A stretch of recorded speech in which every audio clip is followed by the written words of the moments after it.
fokusnya lebih banyak kepada para disabilitas. Disabilitas ya. Ya. Cuman sejak awal mata kuliah ini ada, ya memang namanya itu awalnya adalah informasi dan penyandang cacat. Karena ketika itu memang undang-undangnya belum penyandang disabilitas. Ya.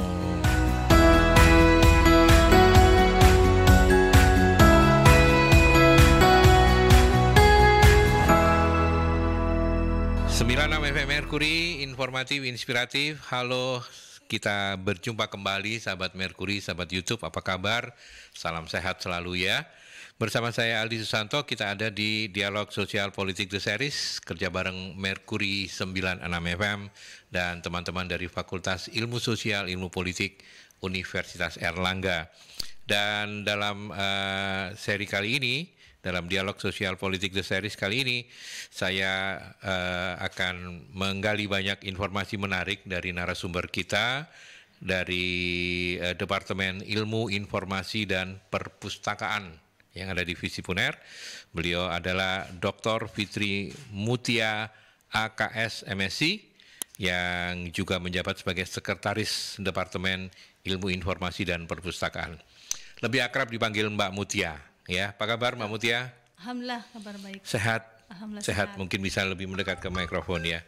Oke, dan hari ini bersama Mbak Mutia kita akan ngobrol sesuatu yang sangat menarik. Kenapa? Karena topik kita adalah kesetaraan akses informasi bagi kelompok khusus. Nah, perbincangan terkait dengan hal-hal yang khusus itu biasanya menarik. Supaya kita tidak kemana-mana, kita samakan dulu definisinya dengan sahabat-sahabat Merkuri yang sedang mengikuti program ini. Kelompok khusus ini per definisinya seperti apa, Mbak Mutia? Ya, terima kasih Pak Aldi. Jadi secara spesifik kelompok khusus yang dimaksud di sini adalah fokusnya lebih banyak kepada para disabilitas. Disabilitas ya. Cuman sejak awal mata kuliah ini ada, ya memang namanya itu awalnya adalah informasi dan penyandang cacat. Karena ketika itu memang undang-undangnya belum penyandang disabilitas. Ya. Jadi tahun 2003 di awal ada mata kuliah ini. Dan kemudian dilakukan rekurikulum. Ya, waktu itu kami sudah berpikir bahwa layanan informasi dan perpustakaan itu sebenarnya nggak hanya untuk penyandang cacat gitu ya, tidak hanya para untuk disabilitas. Maka kemudian saat rekurikulum kami mengangkat ini menjadi informasi dan kelompok khusus, karena kami sudah berpikir bisa jadi ini ada kelompok-kelompok lain yang perlu kita berikan layanan gitu. Tapi fokus lebih besarnya memang pada disabilitas. Disabilitas. Dan kalau kita bicara disabilitas, karakteristik khusus mereka ini seperti apa ya, Mbak Mutia? Cukup variatif ya, jadi artinya ada disabilitas yang kita kenal karena keterbatasan dari fisik, kemudian disabilitas intelektual, ada juga disabilitas mental, dan juga disabilitas sensorik. Itu misalnya kalau disabilitas fisik kita mengenal misalnya karena kehilangan alat gerak, karena diamputasi, atau cerebral palsy yang kita lihat teman-teman disabilitas yang menggunakan kursi roda. Kemudian disabilitas intelektual ini biasanya ada keterbatasan dalam pola pikir. Down syndrome itu, bukan? Seperti itu, termasuk itu ya. Kemampuan berpikirnya agak lambat ya. Kemudian untuk disabilitas mental ini ada berkaitan dengan psikososial. Jadi ada gangguan misalnya cemas, skizofrenia, itu juga sudah masuk dalam kategori disabilitas kalau kita melihat di undang-undang terbaru tentang penyandang disabilitas. Termasuk juga untuk gangguan interaksi sosial yang kita kenal sekarang adalah penyandang autism. Dan yang terakhir adalah penyandang disabilitas sensorik.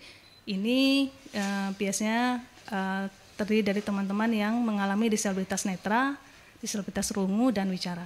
Oke, artinya kenapa kemudian mereka dikelompokkan menjadi dimasukkan dalam kelompok khusus, karena memang mereka punya kebiasaan-kebiasaan yang tidak agak berbeda begitu ya, sehingga makanya mereka secara perlakuannya quote unquote ya harus khusus juga begitu ya. Ada yang berbeda, harus kita berikan cara yang berbeda gitu ya, tidak seperti layaknya individu pada umumnya gitu. Mereka perlu dibantu dengan layanan-layanan yang sifatnya khusus itu tadi. Bukan berarti ini dispesialkan gitu ya. Ada privilege buat mereka, bukan. Tapi memang karena adanya keterbatasan tadi, sehingga mereka melakukan hal yang sama dengan kita itu perlu dibantu. Sehingga kita menyebutnya kelompok yang khusus ini tadi. Kelompok yang khusus. Spesial. Kelompok yang unik. Dan pengalaman dari Mbak Mutia sendiri, bagaimana kemudian masyarakat kita secara umum melihat atau melihat kelompok ini, apakah kemudian mereka masih ke bawah-bawah dengan bahasa yang dulu terkenal sekali termehek-mehek begitu, sehingga harus memberikan perlakuan khusus atau seperti apa? Kalau kita melihat dari perubahan penyebutan saja, sekarang kan sudah menggunakan kata disabilitas. Itu berharap ada perbedaan paradigma gitu ya. Paradigma bahwa ini lebih mengangkat martabat gitu ya, lebih menghargai. Kalau dulu cacat ya. Atau tuna ya. Oh, tuna itu juga sekarang sudah mulai memang bergeser ya, sudah tidak kita gunakan lagi harapannya, tapi agak susah ya, karena kita punya peraturan. Regulasi kita masih banyak yang menyebutnya itu tuna gitu. Kalau atau gimana? Sejak 2011 ketika kita mulai meratifikasi Konvensi Hak Penyandang Disabilitas, itu mulai berubah, harusnya berubah. Apalagi sejak ada Undang-Undang Nomor 8 tahun 2016.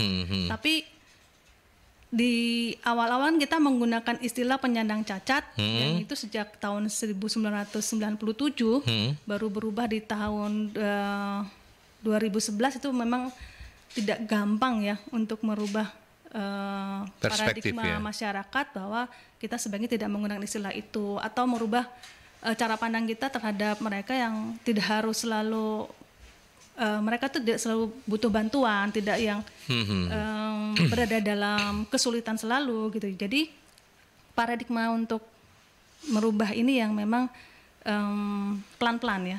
Terus-menerus sedang dilakukan. Jadi kalau kita bicara, kalau kita mempertanyakan terus bagaimana ya kira-kira perspektif masyarakat kita so far sampai hari ini terhadap kelompok ini, maka jawabannya adalah yang tadi itu ya.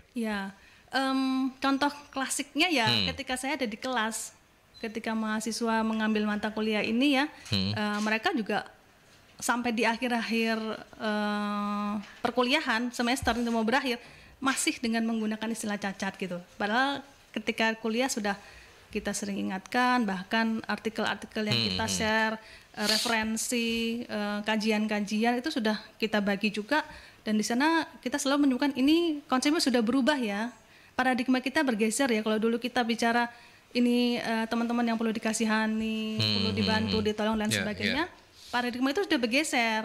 Mereka ini adalah teman-teman yang punya kompetensi loh. Misalnya ini tinggal dikembangkan, kita perlu bantu untuk pemberdayaan supaya mereka, kita tidak hanya fokus melihat kekurangan, keterbatasan. Artinya teman-teman mahasiswa sendiri juga kadang-kadang masih sulit ya. Masih sulit. Apalagi kalau kita mau melihat ini makin ke masyarakat yang umum ya. Sementara teman-teman yang sudah sering terkontaminasi atau membaca tentang konsep ini aja kadang-kadang masih belum terbiasa. Meskipun itu mungkin sifatnya kelepasan ya, kelepasan, tidak bermaksud untuk mendiskriminasikan, enggak selalu seperti itu ya. Tapi ternyata yang sudah tertancap itu yang memang itu cukup lama, konsep itu dipakai cukup lama, konsep cacat, konsep tuna. Sehingga untuk merubahnya juga kita nggak bisa serta-merta berubah ya gitu kan. Iya. Makanya undang-undang ini juga berharap dengan adanya undang-undang ini semoga paradigma kita juga ikut bergeser ya. Selain persoalan penyebutan, juga. Nah itu tadi yang ingin saya tanyakan. Apakah berhenti sampai di penyebutan saja, ataukah memang dalam kesehariannya, dalam pergaulan sehari-hari ini masyarakat juga masih quote unquote tergagap-gagap gitu. Artinya nggak tahu ini masih nanti dikasihani salah, nggak dikasihani kok tega banget gitu. Iya betul. Piye Mbak Mutia? Iya. Untuk beberapa kasus ya, memang sangat berbeda untuk teman-teman yang belum pernah berinteraksi dengan teman-teman disabilitas, dengan yang mungkin punya saudara, pernah berinteraksi di kelas-kelas inklusi, itu sangat punya perspektif yang sangat berbeda gitu ya. Ketika saya berdialog dengan teman-teman mahasiswa yang belum pernah berinteraksi, sebenarnya mereka bukan nggak mau menolong, teman nggak tahu harus melakukan apa ya. Itu tadi, betul. Nah makanya di mata kuliah ini kami berusaha memperkenalkan bahwa ada beberapa tindakan, beberapa approach yang bisa Anda lakukan ketika bertemu dengan mereka. Paling tidak ketika bertemu tidak serta-merta menjatuhkan ini ya mental teman-teman disabilitas bahwa nggak semuanya mereka memang pengen ditolong gitu. Karena sebagian besar juga ingin menunjukkan bahwa saya bisa. Saya mampu saya, gitu ya. Bisa kok melakukan seperti yang teman-teman normal lakukan gitu. Ada keinginan untuk menunjukkan bahwa kami sama dengan Anda gitu. Nah, posisi ini yang kadang-kadang perlu kita gaungkan terus sehingga teman-teman mahasiswa ini sadar betul, punya awareness yang tinggi bahwa tidak harus selalu ditolong, tapi lihat sisi yang bisa mengembangkan kompetensi mereka. Ya, kalau kita bicara praktisnya, apa yang bisa mempercepat, menjadi katalisator dari supaya ini perbedaan-perbedaan ini makin terkurangi nih, yang tidak disabel itu bisa paham apa yang mereka lakukan, yang disabel juga tahu pada saat-saat ini dia perlu bantuan dan itu tidak boleh ditolak. Apa Mbak? Apa yang harus banyak berinteraksi, inklusi. Harus lebih banyak berinteraksi dalam aktivitas apapun, di pendidikan, dalam saya paling dekat lihat di pendidikan ya. Jadi teman-teman disabilitas harus ada di antara kami. By the way kan di FISIP juga ada beberapa mahasiswa yang Betul. Itu kalau boleh tahu di semua apa istilahnya departemen ya sekarang ya, di semua departemen itu ada berapa? Tidak semua departemen ada. Tidak semua departemen ada ya. Iya. Cuman di FISIP memang ada pernah ada yang disabilitas netra, pernah ada yang cerebral palsy juga ya, pernah ada yang tidak ada keterbatasan alat gerak kaki, jadi pakai kruk gitu, sudah ada. Bahkan sebenarnya ketika saya berbincang-bincang juga dengan teman-teman dosen senior yang juga kuliah di UNER gitu, sejak tahun 80-an sebenarnya sudah ada ya mahasiswa-mahasiswa yang disabilitas alat gerak. Jadi ketika itu kita melihat bagaimana akses secara fisik untuk kuliah di lantai atas ya, bagaimana support dari teman-teman untuk menggendong temannya gitu ya supaya bisa mencapai ke lantai atas untuk kuliah. Gitu. Iya. Kenapa saya tanyakan ini karena kebetulan kami Merkuri ini cukup dekat dengan teman-teman dari komunitas Mata Hati. Itu ada Alfian, si Eka ya, Mbak Eka. Dan kemudian Alfian yang sekarang sedang menempuh program S2 ya. Betul. Setelah S1-nya juga diterima ketika dekannya Pak Falih waktu itu kalau saya nggak salah. Kemudian ada Dani juga. Iya, Mas Dani. Ya, nah jadi dari situ saya bisa paham, makanya kemudian saya tanyakan balik ke Mbak Mutia, ternyata memang problemnya itu ya. Sering berinteraksi, itu akan lebih, sebenarnya ini bukan problem ya, ini hanya persoalan-persoalan membiasakan supaya sama-sama ngerti, yang disabel juga tahu bahwa mereka memang tetap terbatas, sementara yang tidak disabel ini juga tahu cara bertindak. Harus karena gimana, gitu. Iya, kadang-kadang kan kalau itu tidak pas kan, jadi ya itu tadi kan. Nanti saya bantu ini orangnya tersinggung, gitu kan. Ya, oke, baik. itu yang kita akan diskusikan lebih lanjut, Mbak Mutia. Kita break dulu ya. Kita ke iklan dulu, nanti kita lanjutkan kembali sambil membuka undangan untuk sahabat-sahabat Merkuri yang mau sharing, silakan 0315620096 by phone atau juga melalui WhatsApp ya di 0817300096 setelah pesan-pesan.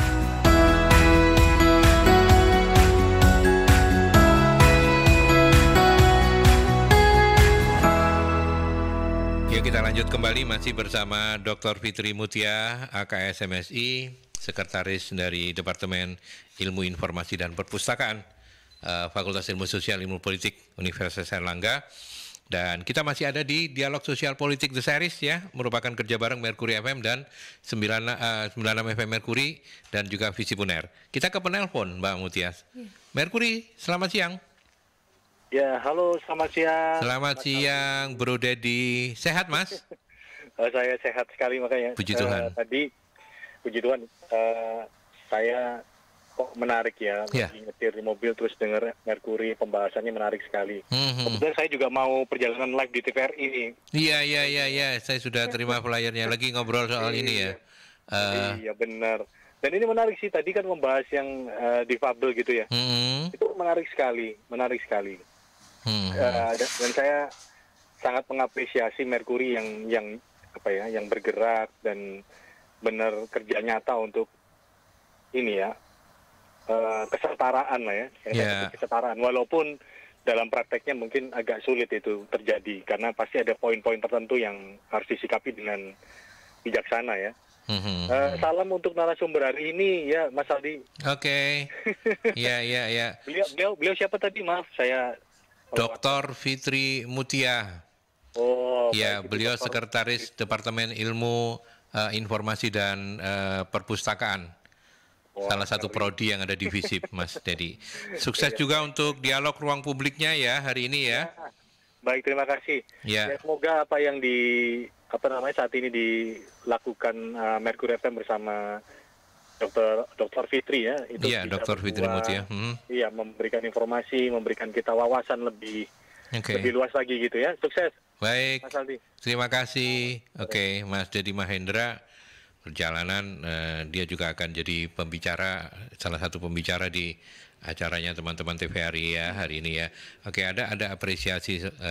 Mungkin mau ditanggapi apresiasinya? Iya, terima kasih atas apresiasinya. Tentunya ini perlu usaha atau kerjasama gitu ya, semua pihak gitu, nggak cuma dunia kampus, tapi juga masyarakat secara luas. Ya. Oke, dan sebelum kita lanjut kembali soal perbincangan kita, bagaimana kemudian menyediakan akses ya. Kesetaraan akses untuk kelompok khusus dalam upaya untuk mendapatkan informasi. Nah, ini ternyata menjadi salah satu mata kuliah di Departemen Ilmu Informasi dan Perpustakaan. Oke. Nah, apa yang kemudian melatar belakangi sampai munculnya ini cukup membuat ke awam seperti saya kaget juga loh. Oh, Anda ya. Iya. Gimana Mbak Mutia? Ya, tadi di awal sempat saya singgung bahwa sejak prodi ini didirikan ya 2003 itu sudah ada mata kuliah informasi untuk penyandang cacat waktu itu. Jadi waktu itu sudah terfikirkan. Oh iya. Karena ketika kami nanti memberikan layanan, karena perpustakaan ini kan sektor publik, yang di sana kami melihat bahwa tidak hanya masyarakat umum yang kami layani, tidak hanya mahasiswa, tidak hanya jadi perpustakaan perguruan tinggi, sekolah, perpustakaan desa, nasional dan seterusnya, tapi ternyata juga ada kawan-kawan disabilitas, kawan-kawan yang berkebutuhan khusus yang perlu juga kami berikan layanan informasi.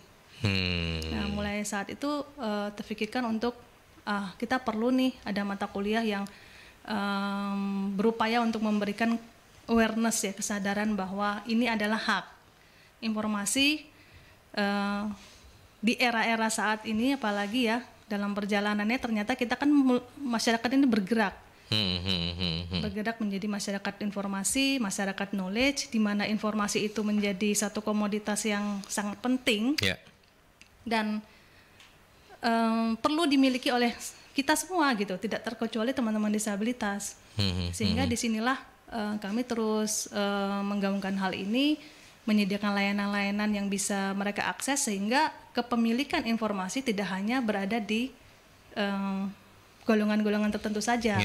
Artinya semua kalangan masyarakat itu bisa sama-sama punya modal sosial ya, modal untuk bisa mengembangkan kehidupannya ya. Karena sekarang kan era informasi ini hampir semua aspek kehidupan kita ini bergeraknya karena ada informasi. Beda dengan ketika kita sebelum di era sekarang. Termasuk juga ketika mengakses informasi ini menggunakan teknologi. Nah sekarang tidak sedikit teknologi yang sudah dirancang untuk bisa dipergunakan oleh teman-teman disabilitas. Oke. Nah, karena departemen ini namanya Ilmu Informasi dan Perpustakaan ya, betul. Makanya kemudian akses untuk kesetaraan akses ini dalam kerangka ketika ada di perpustakaan begitu ya? Tidak spesifik harus perpustakaan, tapi pusat-pusat informasi, misalnya museum juga sudah banyak yang menyediakan koleksinya yang bisa dinikmati oleh teman-teman disabilitas. Artinya untuk misal disabilitas netra itu sudah bisa meraba produk-produk koleksinya. Kemudian juga di pusat dokumentasi, di pusat arsip itu juga kami bisa berada di sana gitu. Tidak hanya di perpustakaan, tapi pusat informasi. Dan kalau kemudian kita kembali ke pengimplementasiannya begitu ya. Ini kan mata kuliah ini kan sejak 2003 itu sudah memang dirancang betul oleh teman-teman di Ilmu Informasi dan Perpustakaan, kesadaran bahwa teman-teman kita yang disabilitas itu juga punya akses yang sama loh, dan mereka punya keterbatasan yang harus difasilitasi loh. Nah, sejauh ini sudah artinya kurun waktu 2003 sampai hari ini, kemudian apa-apa saja yang sudah terlihat sebagai sebuah kemajuan yang mungkin memang diinisiasi oleh teman-teman dari IIP ini? Ya, di level perpustakaan perguruan tinggi aja, ya di perpustakaan UNER juga sudah ada ruang yang memang diperuntukkan untuk teman-teman disabilitas. Jadi di sana disediakan teknologi untuk mengakses informasi, termasuk juga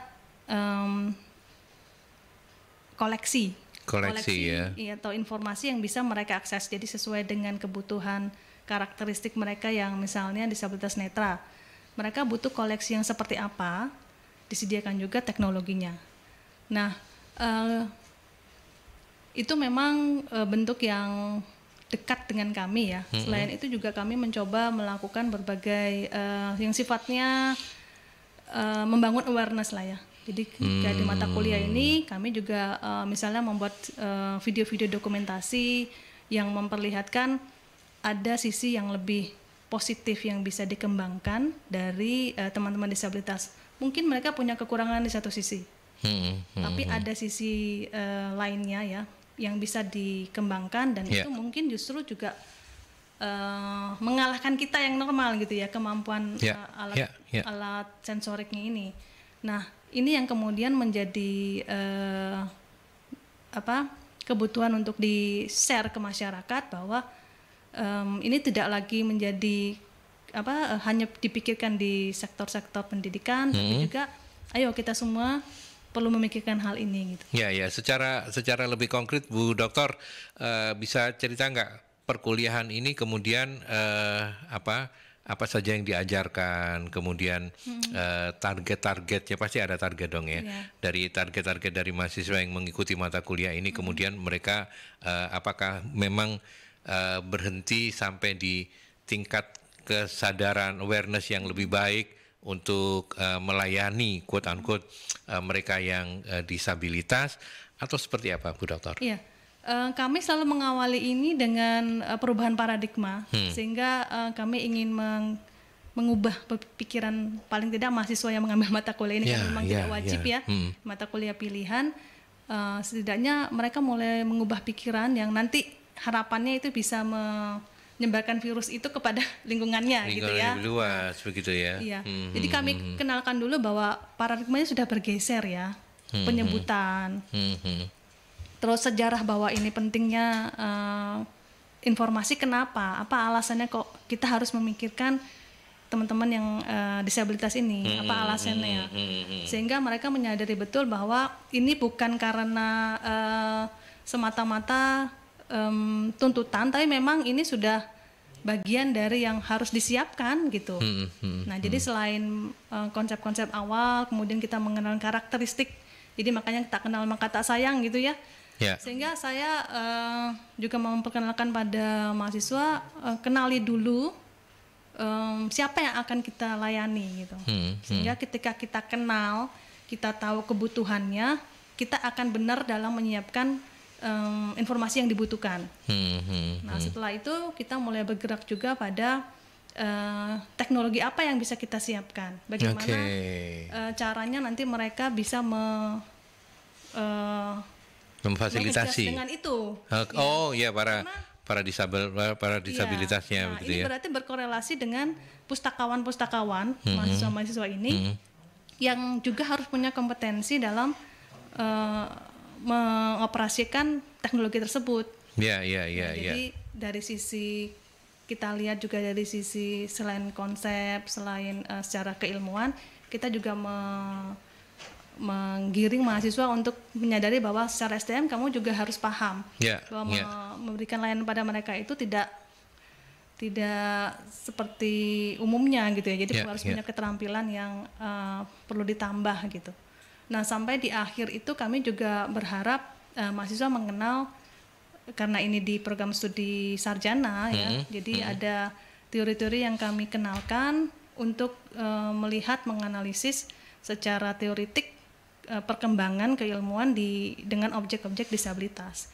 Jadi ada teori-teori tentang kelompok khusus ini yang paradigma postmodern gitu ya, pikiran-pikiran kritis untuk menganalisis bahwa misalnya kita melihat bahwa sudut pandang masyarakat informasi ini bukan lagi semata-mata bahwa ini milik orang-orang yang bisa mengakses saja gitu, tapi harus inklusi, semua orang berhak, karena kan sejalan juga dengan undang-undang itu yang nomor 8 2016 ini yang mengatakan bahwa kalau kita perhatikan undang-undang itu cukup panjang ya Mbak Aldi, hampir semua aspek kehidupan teman-teman disabilitas itu sudah dipertimbangkan gitu ya.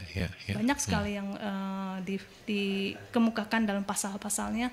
Dan itu sebaiknya juga kita cermati, karena di sana juga ada poin-poin yang mengatakan semua itu terkait dengan informasinya. Misalnya kesehatan, informasi kesehatannya bagaimana agar mereka juga bisa mengakses.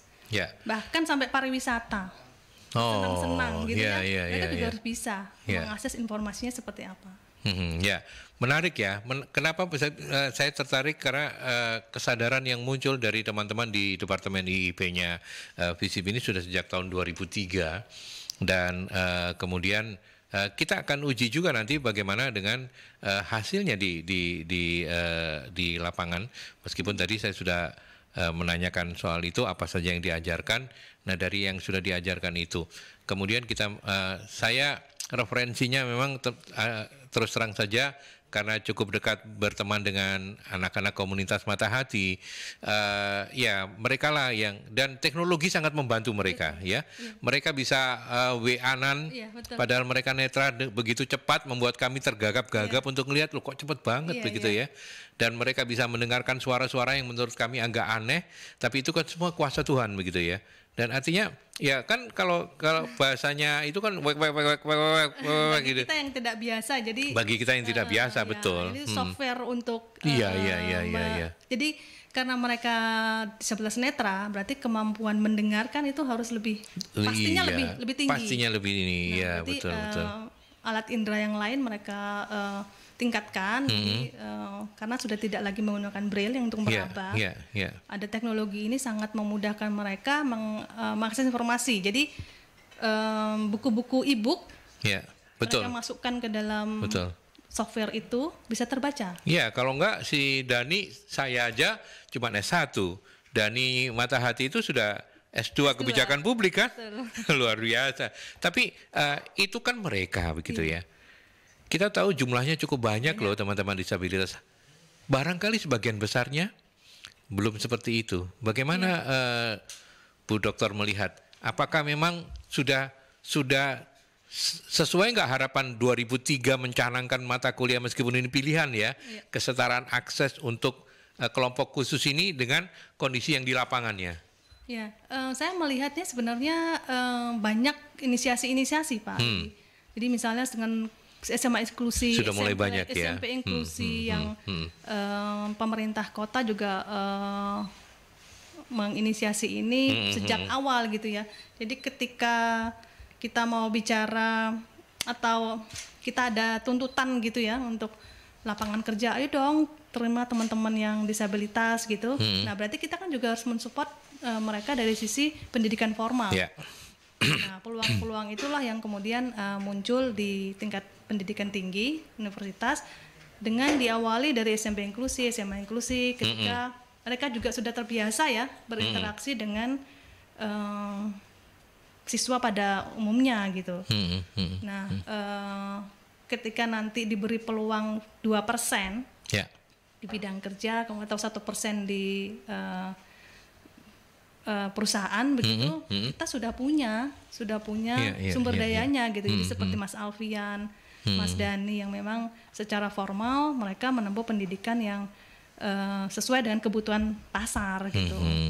Kan sementara ini kan teman-teman disabilitas masih di sektor informal, bergerak di pekerjaan-pekerjaan yang sifatnya home industry gitu ya. Artinya Mbak Mutia melihat bahwa sudah ada perkembangan kok. Sudah sangat banyak. Sudah sangat banyak ya. Bagaimana kepedulian pemerintah juga? Sudah cukup bagus so far? Sangat bagus menurut saya, apalagi undang-undang yang saya kembali lagi ke undang-undang itu karena itu representasi pemerintah di sana gitu ya. Tapi kan itu undang-undang. Biasanya kan undang-undang belum tentu diimplementasikan gitu ya. Upaya-upaya untuk memberi sanksi gitu ya. Oh, iya. Ini quotes and quotes wajib lah gitu. Anda harus siapkan ya, ini menerima ya, harus menyiapkan ruang buat mereka gitu ya. Kalau enggak, kami akan bertindak seperti ini. Walaupun soft ya, agak soft gitu sanksinya. Iya. Soft di masih apa namanya? Masih malu-malu gitu ya. Belum strict gitu ya, bilangnya mestinya wajib gitu ya. Nah, sekarang ini ada sahabat Merkuri yang ingin menguji juga ini. Kenapa saya bilang menguji? Karena Mbak Reni menanyakan, apakah sarana dan prasarana di UNER ya, bukan di FISIP ya, ini kan pertanyaannya begitu. Apakah sarana dan prasarana di UNER sudah se-welcome itu pada mahasiswa difabel, Bu? Bu itu maksudnya Mbak Mutia ya. Apakah UNER juga sudah memiliki pengajar yang berasal dari kaum difabel? Paparkan saja apa yang ada so far-nya seperti apa yang ada. Kalau melihat di skup kecil fisik, sudah. Secara sarana prasarana atau akses fisik ya, karena kalau konteks kita kan akses informasi gitu ya, itu mestinya menggunakan teknologi. Kemudian menyiapkan koleksi-koleksi yang bisa dibaca dengan teknologi sehingga informasi bisa diakses.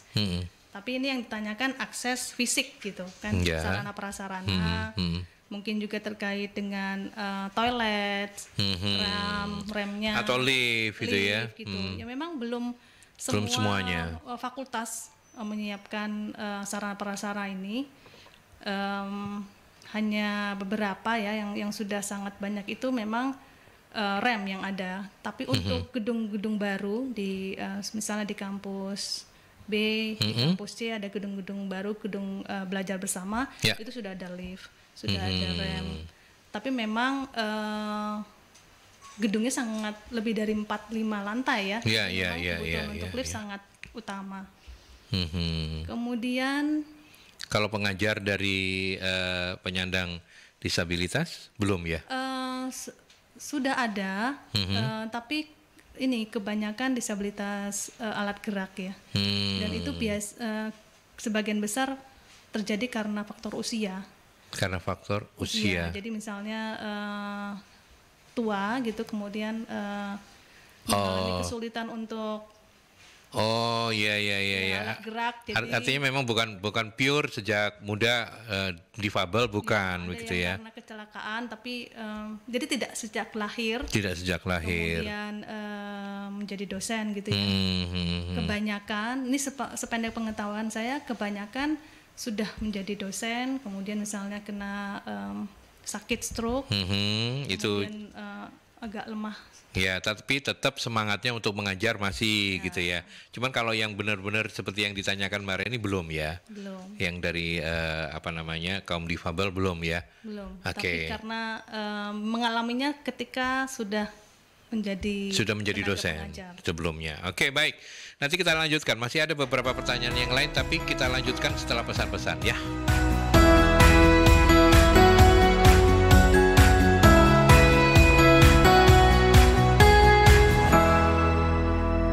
Baik, masih bersama Mbak Mutia dari Departemen IIP.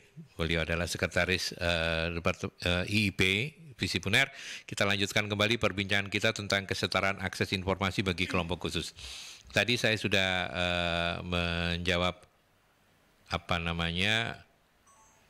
pertanyaan dari Oke, sekarang kita tadi Mbak Reni sudah ya. Terus Pak Prayitno ini untuk di UNER ya, penyandang disabilitas seperti apa yang bisa diterima? Apakah hanya penyandang tunanetra? Tahu nggak kira-kira kebijakannya? Kalau nggak tahu ya. Karena masing-masing fakultas itu punya kebijakan yang ya mestinya memang tidak boleh menolak gitu ya. Kalau memang teman disabilitas ini punya kompetensi. Tapi ada hal-hal yang dipertimbangkan oleh fakultas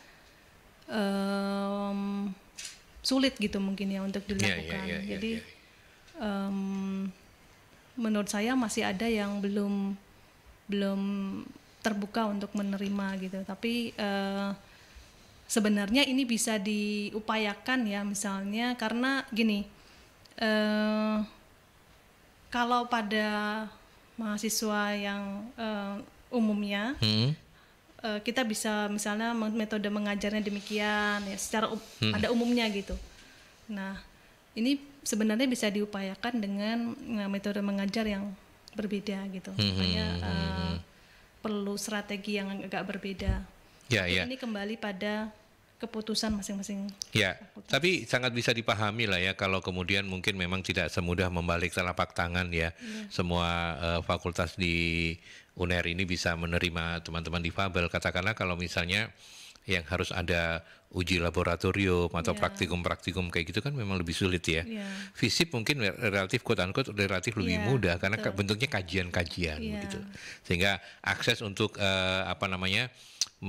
e-book dan lain sebagainya kan teman-teman sudah membuktikan, ada Alfian, ada Dani, sekedar contoh ya itu ya.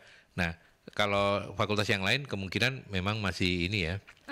Mungkin ada aktivitas yang menuntut gerak tertentu gitu ya dari tubuh misalnya. Tapi kan sebenarnya secara regulasi UNER sebagai universitas itu membuka diri kan ya untuk tapi mesti lewat tes dong ya. Iya, lewat tes. Harus lewat tes. Seperti yang mahasiswa umumnya. Umumnya gitu ya. Lewat SBM, Mandiri sama ujiannya sama.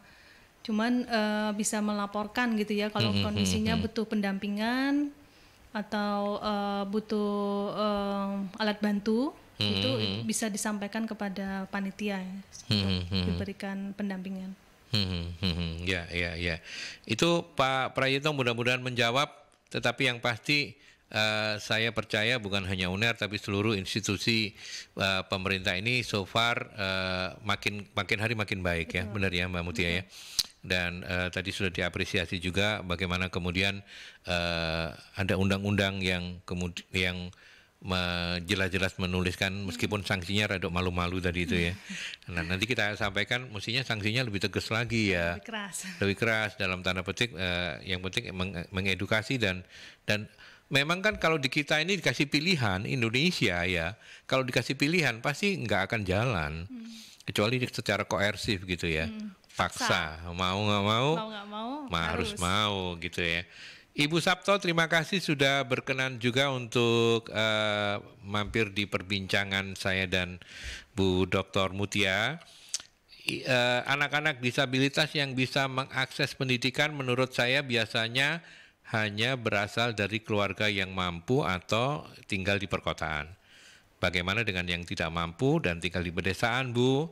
Kok sepertinya akses mereka untuk masuk dunia pendidikan sempit sekali. Kalau masih ada pandangan seperti ini kan tidak terbantahkan, ini kan pendapat dari masing-masing kita.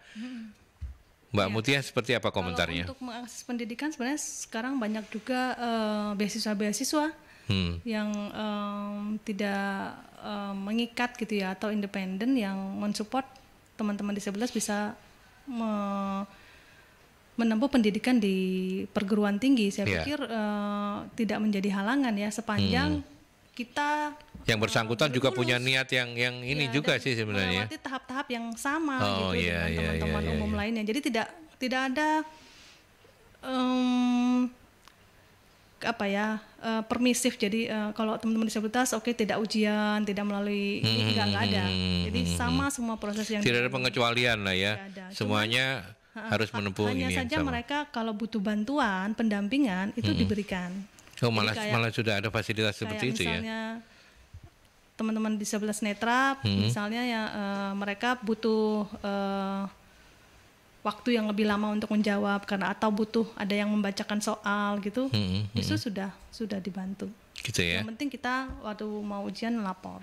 Bagaimana dengan tadi sempat disebut-sebut soal pembiayaan mampu tidak mampu.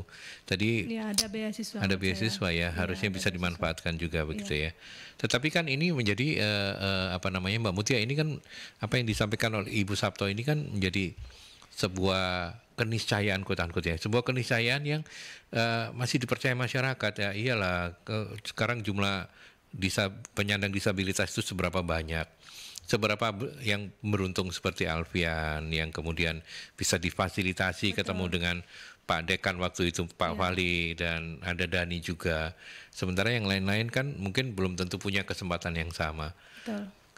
Menjawab ini apa yang tadi kita sudah tahu bahwa pemerintah sudah berupaya, tapi negeri ini terlalu luas untuk bisa dikerjakan hanya dalam hitungan tahun untuk menjangkau semuanya. Bagaimana? Selain dari beasiswa, memang dengan layanan publik perpustakaan itu juga sebenarnya bisa memberikan peluang kepada teman-teman disabilitas mengakses informasi, dan ini menjadikan peluang bagi mereka untuk meningkatkan kompetensi pengetahuan mereka. Jadi koleksi-koleksi yang disiapkan oleh perpustakaan, informasi maupun dalam bentuk baik tercetak maupun digital, itu sudah kami coba inisiasikan. Seperti kami dalam pengabdian masyarakat itu, kami kan ke perpustakaan desa. Jadi mencoba menjangkau masyarakat desa yang butuh pengetahuan tapi mungkin aksesnya jauh ke perkotaan atau akses dalam sisi ekonomi juga tidak mampu gitu ya. Nah, sehingga di sana kami juga bekerja sama dengan kepala desa biasanya menginisiasi layanan perpustakaan yang menyediakan koleksi-koleksi yang bisa membantu teman-teman disabilitas, membantu keluarga-keluarga dengan taraf ekonomi menengah ke bawah itu untuk berkembang mandiri secara ekonomi.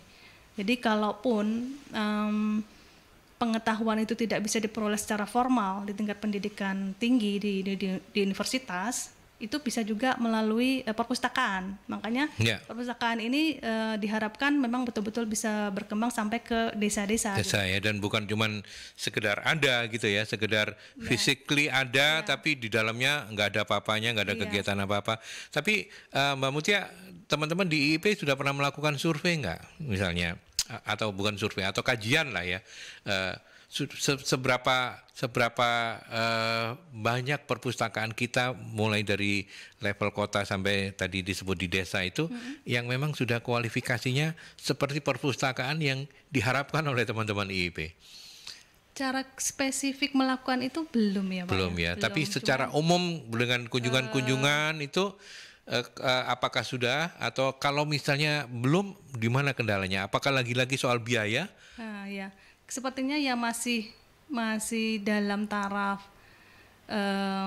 menginisiasi gitu ya. Jadi mau berubah, mau menyiapkan. Tapi masih banyak hambatan-hambatan ya, tidak hanya soal biaya, tapi juga kadang-kadang kemampuan ya, orangnya yang nggak ada, kompetensi SDM-nya juga kan tidak semua orang, tidak semua pustakawan itu mampu untuk memberikan layanan untuk kelompok-kelompok ini gitu ya, meskipun tidak sulit gitu ya untuk memberikan layanan kepada mereka, tapi perlu keterampilan yang agak berbeda. Nah, selain itu juga perlu ada kebijakan ya di perpustakaan tersebut, political will-nya mau mengembangkan ini apa enggak. Nah, itu juga kita perlu. Undang-undang belum bilang ya kalau soal perpustakaan ya, secara sepanjangnya. Ada undang-undang tentang perpustakaan, tapi tidak ada perpustakaan yang spesifik, misalnya untuk disabilitas hanya ada perpustakaan khusus gitu ya, dan lebih banyak itu kepada perpustakaan dinas di lembaga keagamaan. Boro-boro ngomong yang perpustakaan untuk disabilitas ya, perpustakaan kita yang ada saja, apakah sudah memenuhi kualifikasi seperti yang diharapkan oleh teman-teman IIP karena kajian Anda ini? Iya, karena kadang-kadang kita tahu teorinya gitu ya, teorinya bilang harus ada ini, harus ini. Koleksi harus begini. Faktanya enggak kan? Belum ya. Gak apa-apa. Saya yang bertanggung jawab kok untuk semua program. Bergerak ke sana ya. Jadi bergerak. Ini bahasanya diplomatis banget ya. Bergerak ke sana gitu ya. Oke. Sudah ada Pak. Perpusnas itu punya ruang disabilitas, ruang untuk lanjut usia. Ya itu kan. Perpusnas. Perpustakaan UNER juga punya. UNER. Bagaimana dengan yang lain-lain yang tadi sempat datang ke desa? Itu? Kami masih menginisiasi untuk yang umum dulu. Nanti baru kita bergerak. Tahapnya memang di yang umum saja memang belum semuanya memenuhi kualifikasi ya. Karena pengembangan perpustakaan di level desa juga yang untuk masyarakat umumnya masih terbatas. Kalau di IIP sendiri, nah ini jadi ngobrol soal IIP. Kalau di IIP sendiri cukup banyak nggak selama 144 SKS yang harus ditempuh oleh mahasiswa itu praktek-praktek lapangannya? Cukup banyak. Nah, itu juga sampai ke ini banyak kajian-kajian atau banyak PKL yang dilakukan untuk membenahi perpustakaan-perpustakaan. Ya, kami cenderungnya untuk melihat teorinya, kita belajar gini ya. Di lapangan gimana? Coba Anda lihat. Jadi kayak kemarin kami melakukan PKL ke Perpustakaan Provinsi Jawa Tengah. Di sana juga sudah ada ruang difabel, ruang bacanya. Nah, kami meminta mahasiswa coba analisis ini dengan memang teori ya. Teorinya begini, di lapangan seperti apa. Nah, mereka coba menganalisis itu ya memang secara koleksi juga masih ada keterbatasan dan hambatan ya. Tapi sudah apa itu keterbatasan dan hambatannya? Lebih karena apa? Biaya pasti ya. Ada faktor-faktor biaya ya. Itu, kemudian kompetensi juga. Terus political will. Mungkin dari Pak Lurahnya, kayak apa perpustakaan, nggak perlulah. Iya, tapi mestinya kalau gaung-gaung inklusivitas itu sekarang disuarakan, apa-apa dikaitkan dengan SDGs, betul ya? Kesetaraan akses, terus tidak ada lagi yang masyarakat yang miskin, kelaparan dan sebagainya, itu sebenarnya sudah mengarahkan kita untuk memikirkan kelompok khusus ini. Menurut saya demikian. Dan perpustakaan di sini sebagai lembaga publik memiliki peran penting untuk membantu terwujudnya hal-hal tadi gitu. Ya, jadi artinya kalau kemudian muncul pertanyaan bagaimana ilmu perpustakaan berperan untuk menciptakan iklim inklusif dan menyediakan akses informasi bagi kelompok khusus. Iya, sudah saya singgung tadi di tengah-tengah dan di awal ya, Pak Aldi. Selain mengenalkannya dalam bentuk konsep, kami juga meminta mahasiswa untuk melihat kondisi real di lapangan itu seperti apa sih, sehingga itu juga menjadi pemicu yang teman-teman mahasiswa yang belum pernah sama sekali berinteraksi dengan disabilitas mulai kenal, mulai tidak ada batas gitu ya, sehingga mereka leluasa untuk misalnya mengetahui apa sih yang mereka butuhkan. Nah di level itu kami juga pada akhirnya memberikan melalui mata kuliah ini juga meningkatkan itu tadi kesadaran mahasiswa bahwa semua orang itu punya kesempatan yang sama, hak yang sama, sehingga di sini nanti ada keinginan mereka untuk saling membantu ya, mendampingi, menjadi pendamping kalau misalnya temannya membutuhkan ini perlu direkam, kuliahnya perlu direkam atau perlu akses informasi yang mungkin tidak tersedia secara digital gitu. Mungkin bisa mereka bantu. Jadi saling support lah di antara teman-teman yang misalnya di prodi kami sendiri misalnya ngelihat ada yang disabilitas. Sudah nggak yang dengan mimik yang aneh gitu ya. Mereka meresponnya nggak yang menjaga jarak atau bingung gitu. Sudah reaksinya sudah lebih ramah, lebih wajar gitu ya, sebagai sesama, seperti nggak ada batasan bahwa ini disabilitas, ini difabel, ini enggak gitu ya. Karena ketika kita berinteraksi aja terus kita melihat mimik orang lain yang bereaksi tidak seperti yang kita harapkan, juga kita sudah langsung juga teman-teman di sebelah kan berpikir mungkin dia nggak senang dengan keberadaan saya gitu kan. Jadi apalagi sensitivitas mereka lebih tinggi ya, lebih tinggi dibanding yang kita gitu ya. Yang kadang-kadang itu dianggap nggak sensitif gitu ya, artinya itu guyonan biasa, tapi buat teman-teman disabilitas mungkin agak menyinggung gitu ya. Jadi mungkin nggak bisa dengan guyonan seperti itu, tapi akhirnya karena sudah sering bergaul, ternyata itu hal-hal yang biasa ya diungkapkan ya, sehingga menjadi saling bisa membaca gitu. Perilaku seperti ini sebenarnya fine-fine aja gitu, nggak mudah tersinggung jadinya. Ya, Bu Dokter, kita sudah terbatas waktu, tapi sebagai pertanyaan terakhir, sebagai juga sekretaris Departemen IIP, apa yang kemudian dirancang oleh teman-teman di ilmu informasi, dan karena kan ketika bicara kesetaraan akses informasi itu nggak cuma perpustakaan ya, tadi sudah kita bahas cukup banyak ya, akses informasi yang memang patut disetarakan antara penyandang disabilitas dengan yang tidak, begitu ya. Nah, so far kita juga sudah berdiskusi bahwa sudah banyak kemajuan, tetapi kalau ataupun masih ada hal-hal yang tetap perlu digaungkan, tetap perlu dipublikasikan lebih luas. Menurut teman-teman IIP apa saja yang perlu di-underline supaya menjadi catatan bagi kita semua dalam diskusi ini? Ini loh pekerjaan rumah yang butuh peran serta masyarakat. Iya, kalau saya melihatnya selalu berawal dari awareness. Itu ya. Kesadaran bahwa ini bagian dari sesuatu yang berhak mereka peroleh, itu perlu disadarkan, perlu diungkit-ungkit gitu, perlu diingatkan. Sehingga mulai dari adanya kesadaran ini baru kita bisa melangkah. Even itu para orang tua ya, yang kadang-kadang malah mungkin merasa malu, menutupi. Dengan cara berpikir lama. Cara berpikir lama, yang menganggap bahwa ini tabu, ini apa. Maka itu menjadi sekarang memang kita sadarkan itu udah berubah gitu, udah nggak kayak gitu. Udah biasa aja, kita bergaul biasa. Semakin disembunyikan, semakin anak ini juga tidak bisa menyesuaikan diri ketika nanti semakin dewasa ya, harus berkeluarga, harus bekerja dan lain sebagainya, semakin dia tidak bisa mandiri. Sementara paling tidak keluarga harus bisa memastikan bahwa setelah dewasa nanti mandiri, paling tidak bisa mengurus dirinya sendiri gitu.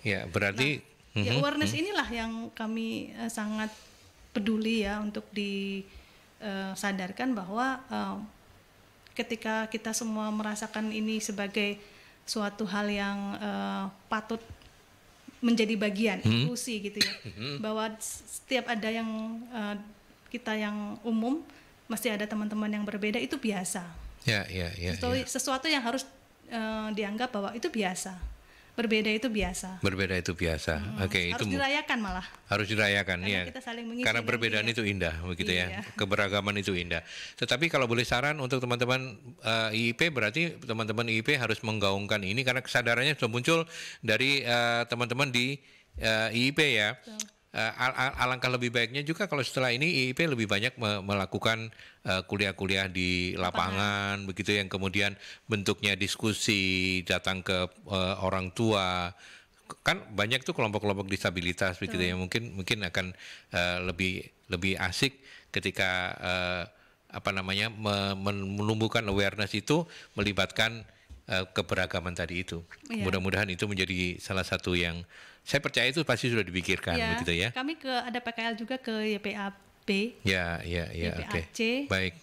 Melihat dan sana sudah ada perpustakaannya.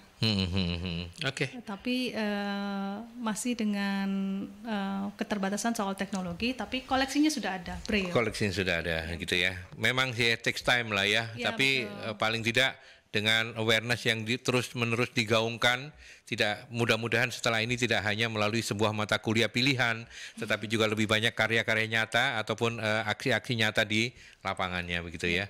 Bu Doktor, terima kasih banyak. Sama-sama, ya. Aldi. Narasumber saya ini adalah Dr. Fitri Mutia AKS MSI, Sekretaris Departemen IIP yang sudah menjadi narasumber dalam dialog sosial politik The Series. Terima kasih banyak ya Mbak Mutia. Terima kasih. Sehat terus ya. Oke. Sehat juga Pak Aldi.